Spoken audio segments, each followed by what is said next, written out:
সুপ্রিয় দর্শক, আসসালামু আলাইকুম। সবাইকে স্বাগত জানাচ্ছি আজকের গুরুত্বপূর্ণ সংবাদে। প্রথমে জানিয়ে দিচ্ছি সংবাদ শিরোনাম, পরে বিস্তারিত। জানিয়ে দেব এই মুহূর্তে হাতে পাওয়া সর্বশেষ গুরুত্বপূর্ণ আপডেট আন্তর্জাতিক সংবাদ। শুরুতেই থাকছে ইরান যুদ্ধে যুক্তরাষ্ট্রের দূরপাল্লার ক্ষেপণাস্ত্রের মজুদ প্রায় শেষ। ইরানের সঙ্গে 5 মাস ধরে চলা যুদ্ধে যুক্তরাষ্ট্রের সেনাবাহিনী তাদের অত্যন্ত নির্ভুল দূরপাল্লার ক্ষেপণাস্ত্রের বড় অংশ ব্যবহার করে ফেলেছে বলে দাবি করেছেন বিষয়টি সম্পর্কে অবগত 3টি সূত্র। তাদের মতে এতে ভবিষ্যতে সম্ভাব্য সংঘাত মোকাবেলায় মার্কিন সামরিক প্রস্তুতি নিয়ে উদ্বেগ তৈরি হয়েছে। এবারে জানাবো হামলার পর লোহিত সাগরে ডুবে গেল ভারতীয় জাহাজ। ইয়েমেনের পশ্চিম উপকূলের কাছে লোহিত সাগরে বিস্ফোরক বোঝাই একটি নৌকার হামলার পর একটি ভারতীয় জাহাজ ডুবে গেছে। তবে জাহাজে থাকা 14 জন নাবিককে জীবিত উদ্ধার করা হয়েছে। জানাবো দিল্লিতে শেখ হাসিনার গণমাধ্যমে ভাষণ নিয়ে যা বলছে ভারত। বাংলাদেশের ক্ষমতাচ্যুত সাবেক প্রধানমন্ত্রী শেখ হাসিনার গণমাধ্যমে ভার্চুয়াল অনুষ্ঠানে অংশগ্রহণের সঙ্গে ভারত সরকারের কোনো সম্পৃক্ততা নেই বলে জানিয়েছে নয়াদিল্লি। মঙ্গলবার দিল্লিতে নিয়মিত সাপ্তাহিক সংবাদ ব্রিফিংয়ে দেশটির পররাষ্ট্র মন্ত্রণালয়ের মুখপাত্র রণধীর জয়সওয়াল এ তথ্য নিশ্চিত করেছেন। এদিকে পালাচ্ছে ইসরায়েলিরা, বিদেশ গিয়ে আর ফিরছে না অনেকেই। সাম্প্রতিক বছরগুলোতে ইসরায়েলিদের মধ্যে দেশত্যাগের প্রবণতা বেড়েই চলেছে। একবার বিদেশ যেতে পারলে আর ফেরার নাম নিচ্ছে না অনেকেই। সম্প্রতি তেল আবিব বিশ্ববিদ্যালয়ের এক নতুন গবেষণায় উঠে এসেছে এমন চাঞ্চল্যকর তথ্য। জানিয়ে দেব সৌদি আরবের বিমানবন্দরে হামলা। সৌদি আরবের দক্ষিণাঞ্চলীয় নাজরান প্রদেশের একটি বিমানবন্দরে ড্রোন হামলা চালানোর দাবি করেছে ইয়েমেনের সশস্ত্র গোষ্ঠী হুতি। মঙ্গলবার স্থানীয় সময় দুপুরের দিকে এ হামলা চালানো হয়েছে বলে দাবি করেন ইরান সমর্থিত গোষ্ঠীটি। এবং সর্বশেষ জানাবো জেরুজালেম ইস্যুতে বৈঠকে বসছে শক্তিশালী 15 মুসলিম দেশ। জেরুজালেমের মর্যাদা, অধিকৃত ফিলিস্তিনি ভূখণ্ডের পরিস্থিতি এবং দ্বিরাষ্ট্রভিত্তিক সমাধান এগিয়ে নেওয়ার প্রচেষ্টা নিয়ে বৈঠকে বসছে 15 মুসলিম দেশ। বুধবার জর্ডানের রাজধানী আম্মানে অনুষ্ঠিত মন্ত্রী পর্যায়ের বৈঠকে অংশ নেবেন তুরস্কের পররাষ্ট্রমন্ত্রী হাকান ফিদানো। তুরস্কের পররাষ্ট্র মন্ত্রণালয় সূত্র জানায় বৈঠকের আয়োজন করেছে জর্ডানের উপপ্রধানমন্ত্রী এবং পররাষ্ট্রমন্ত্রী আইমান সাফাদি। এতক্ষণ শুনছিলেন শিরোনাম, এবার থাকছে বিস্তারিত।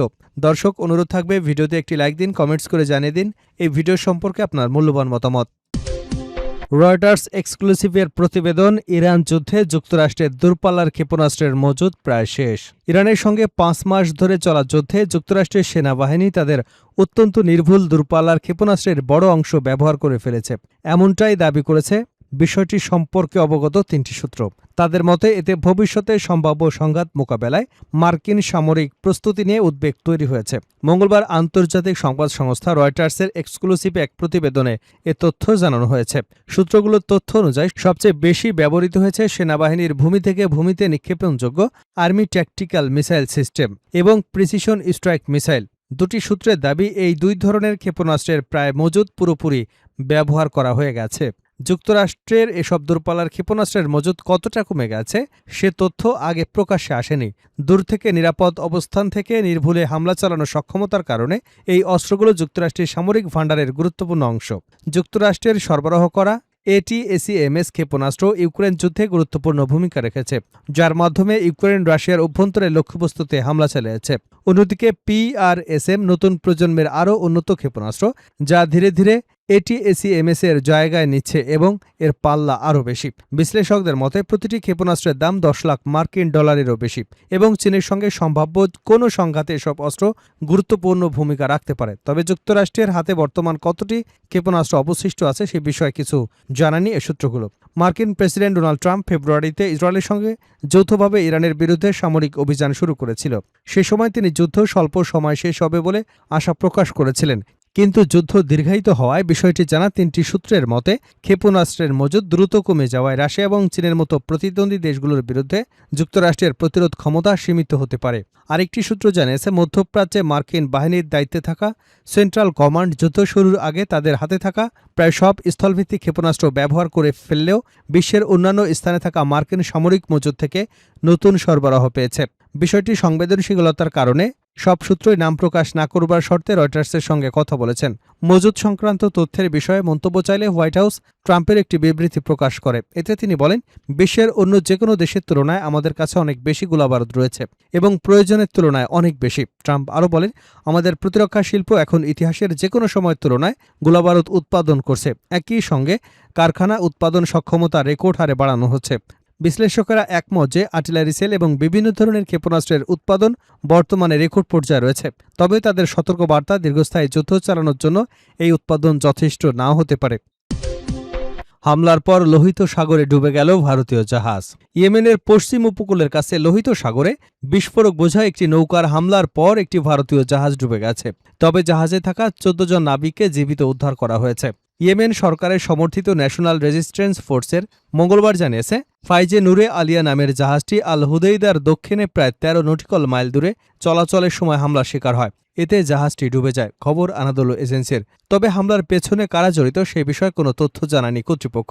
ঘটনার দায়ও তাৎক্ষণিকভাবে কোনো গোষ্ঠী স্বীকার করেনি। প্রতিবেদনে বলা হয়, ইয়েমেনের নৌবাহিনী এবং কোস্টগার্ড যৌথ উদ্ধার অভিযান চালিয়ে জাহাজে থাকা ১৪ জন নাবিককে নিরাপদে উদ্ধার করে। তাদের মধ্যে ১৩ জন ভারতীয় এবং একজন ইয়েমেনি নাগরিক। এ ঘটনায় কোনো হতাহতের খবর পাওয়া যায়নি। উদ্ধার হওয়া নাবিকদের নিরাপদ স্থানে নিয়ে চিকিৎসা সেবা দেওয়া হয়েছে। কর্তৃপক্ষ জাহাজটিকে ভারতীয় বলে উল্লেখ করলেও এটি কোন দেশের পতাকাবাহী তা বোঝা যাচ্ছিল না, কারণ এটিতে কোনো দেশের পতাকা ছিল না বা এটির মালিকানা কার সে বিষয়ে বিস্তারিত কোনো কিছু জানানো হয়নি। ঘটনাটি এমন এক সময় ঘটল যখন গত মাস থেকে লোহিত সাগর এবং বাবেল মান্দব প্রণালীতে বাণিজ্যিক জাহাজে হামলার ঘটনা আবারও বেড়েছে। গত ২০ জুলাই হুতি গোষ্ঠী সৌদি আরবের বিরুদ্ধে তথাকথিত নৌ অবরোধ ঘোষণা করে। এর জবাবে সৌদি আরব তাদের জাহাজের নিরাপত্তার বিরুদ্ধে যে কোনো হুমকির কঠোর জবাব দেবার হুঁশিয়ারি দেয়। বাবাল মান্দেব প্রণালী লোহিত সাগরকে এডেন উপসাগর এবং আরব সাগরের সঙ্গে সংযুক্তকারী বিশ্বের অন্যতম গুরুত্বপূর্ণ আন্তর্জাতিক নৌপথ। ইয়েমেনের আল হুদেইদা শহর এবং যা বর্তমানে হুদিদের নিয়ন্ত্রণে রয়েছে এই কৌশলগত নৌপথের কাছে অবস্থিত। দিল্লিতে শেখ হাসিনার গণমাধ্যমে ভাষণ নিয়ে যা বলছে ভারত।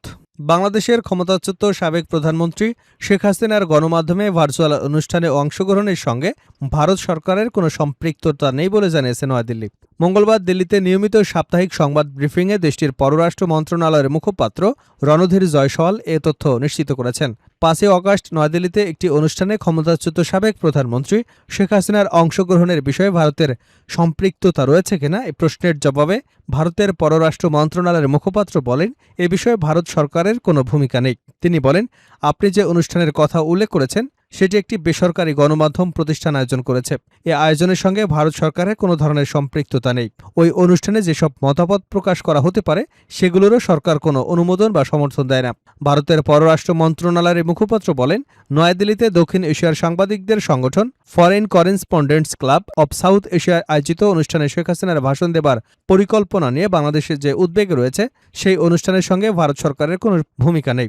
গত বছর ঢাকা ছাড়ার পর থেকে ভারতে অবস্থানরত শেখ হাসিনা সেখানে একটি ভার্চুয়াল অনুষ্ঠানে ভাষণ দেবেন এমন খবর প্রকাশের পর ভারতের কাছে নিজেদের গভীর উদ্বেগের কথা জানিয়েছে বাংলাদেশ। ঢাকা বলছে, এ ধরনের আয়োজন দুদেশের দ্বিপাক্ষিক সম্পর্কের সাম্প্রতিক ইতিবাচক গতিধারা নেতিবাচক প্রভাব ফেলতে পারে। সোমবার প্রধানমন্ত্রী তারেক রহমান পররাষ্ট্র বিষয়ক উপদেষ্টা হুমায়ুন কবিরের সঙ্গে ঢাকায় ভারতের নবনিযুক্ত হাইকমিশনার দীনেশ ত্রিবেদীর বৈঠকে এ বিষয় নিয়ে আলোচনা হয়েছে।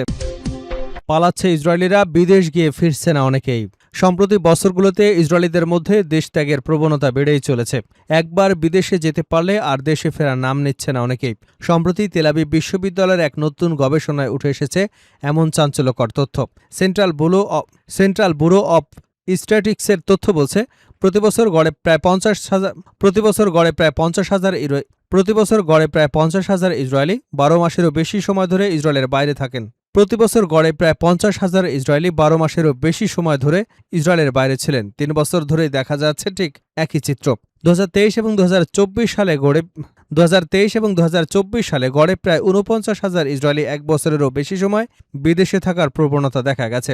২০২৫ সালেও অব্যাহত ছিল এই ধারা। টাইমস অফ ইসরায়েলের প্রতিবেদনে দাবি করা হয়েছে, ইসরায়েলের দীর্ঘদিনের সামরিক সংঘাত এবং রাজনৈতিক উত্তেজনায় রেকর্ড হারে দেশত্যাগের প্রবণতা বেড়েছে ইসরায়েলিদের মধ্যে।